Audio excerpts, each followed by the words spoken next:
Hello friends, welcome to EduSet classes. Today I am going to talk about the desalination plant because Maharashtra government has announced to set up a desalination plant in Mumbai. That's why it was in news. So what is this desalination plant? How RO technology is used in this, and what are its advantages and disadvantages? What are the opportunity and what are the environmental impact of setting up of these plant? Everything we will discuss in this video.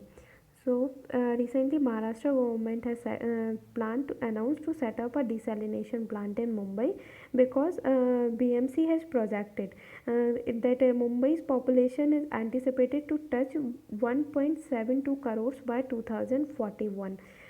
So the and the demand of water would be 6,424 million liter of water per day. So currently BMC supplies 3,850 million liter water per, as against the requirement of the 4,200 million water a day. So अभी 4,200 million water की requirement होती है, जिसमें से BMC 3,850 million litre water ही supply कर पाता है, और उसकी 2041 तक as population will increase, so the demand of water will further increase. So that's why they are planning to set up a desalination plant. The plant will process the 200 million liter of water daily, which will help in overcoming the water shortage problem which was faced by Mumbai in the month of May and June. So and Mumbai, Maharashtra will be the fourth state in to experiment with the desalination plant.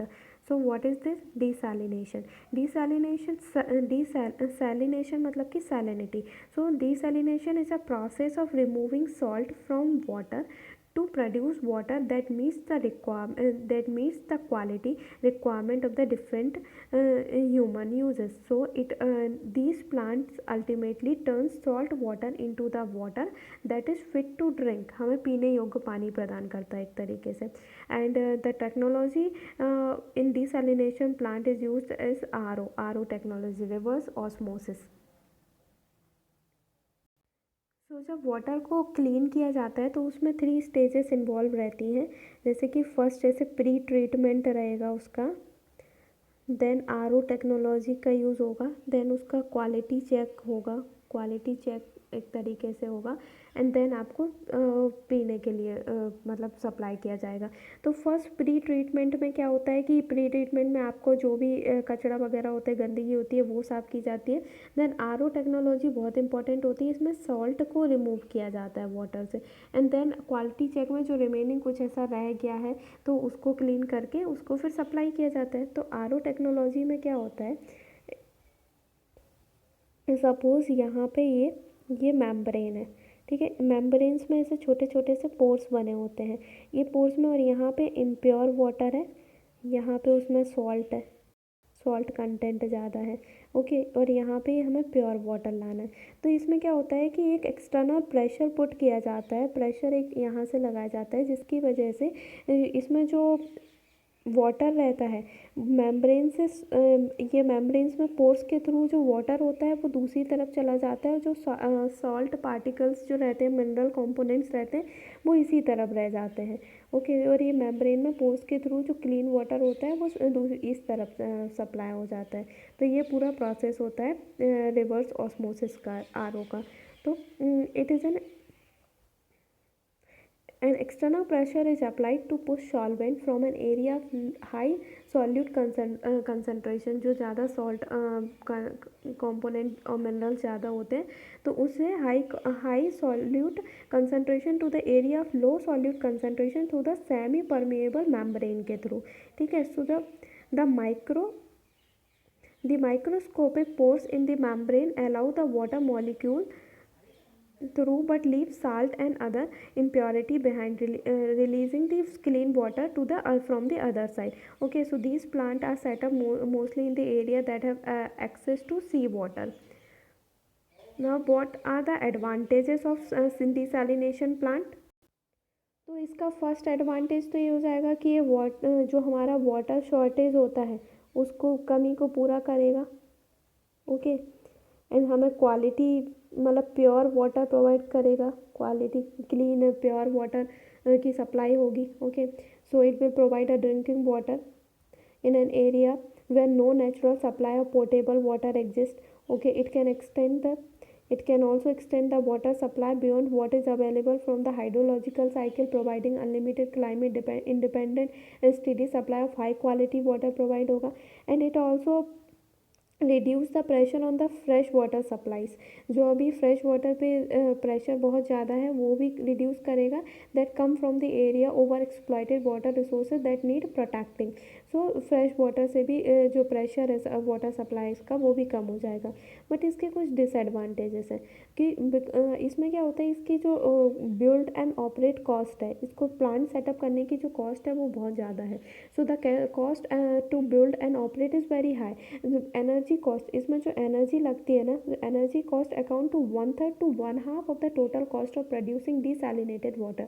तो हम जो डिसैलिनेटेड water produce कर रहे हैं उसमें से उसकी पूरी कॉस्ट का 1/3 और 1/2 मतलब कि 50% अप्रोक्स तो एनर्जी कॉस्ट लग जाती है उसमें। So that is the major issue, and such a large portion of the total cost, the cost is also greatly affected by change in the price of the energy। और अगर energy के price में changes हुए तो और भी ज़्यादा cost affect होती है। फर्स्ट इम्पैक्ट ये हो गया। सेकेंड इम्पैक्ट इसका इन्वायरमेंट पे पड़ता है। इन्वायरमेंट इम्पैक्ट कैसे होता है कि जब ये वाटर जैसे आरओ में से हमने घरों में भी देखा होगा कि एक दो पाइप रहते हैं, इसमें से एक पाइप से ख़राब वाटर नीचे गिरता रहता है। ओके, तो वो उस वाटर में क्या होता है, साल्ट पार्टिकल्स, सॉल्ट कंटेंट बहुत ज़्यादा रहता है, ब्राइन रहता है उसमें मेनली। तो और ये जो ब्राइन होता है ये डायरेक्टली इन प्लांट्स के थ्रू डायरेक्टली सी में या फिर डायरेक्ट जो ओशियन में जहाँ जिसके पास भी ये डिसैलिनेशन प्लांट बनाया गया उसमें ही डिस्चार्ज कर देते हैं। So this discharge known as a brine can be change the salinity and lower the amount of oxygen. तो इससे क्या होता है कि जहाँ पे डिस्चार्ज हो रहा है उसमें ऑक्सीजन उस एरिया में ऑक्सीजन की कमी हो जाती है, जिसको हाइपोक्सिया भी बोलते हैं इन दी वाटर। हाइपोक्सिया में मतलब क्या होता है कि चेंज द सैलिनिटी और lower the amount of oxygen, main oxygen की कमी हो जाती है। इस तरह जिससे कि वहाँ की जो मरीन लाइफ है या जो वहाँ पे stressing and killing the animal not use to higher level of salt की वजह से। ओके, एक तो ये है, और दूसरा ये क्या होता है कि इसके अलावा डिसैलिनेशन प्रोसेस यूजेस और प्रोड्यूस अ नंबरस केमिकल्स भी प्रोड्यूस करते हैं, जैसे कि क्लोरीन हो गया, कार्बन डाइऑक्साइड हो गया, हाइड्रोक्लोरिक एसिड हो गया, एंटी स्कैलेंट हो गया, which are harmful in the high concentration. अगर इनका हाई कंसनट्रेशन हो तो वो हार्मफुल होते हैं। अब so what are the opportunities, अगर हम इसको कैसे, ये जो इन्वामेंटल प्रॉब्लम है उसको हम कैसे इकोनॉमिक अपॉर्चुनिटी में चेंज कर सकते हैं।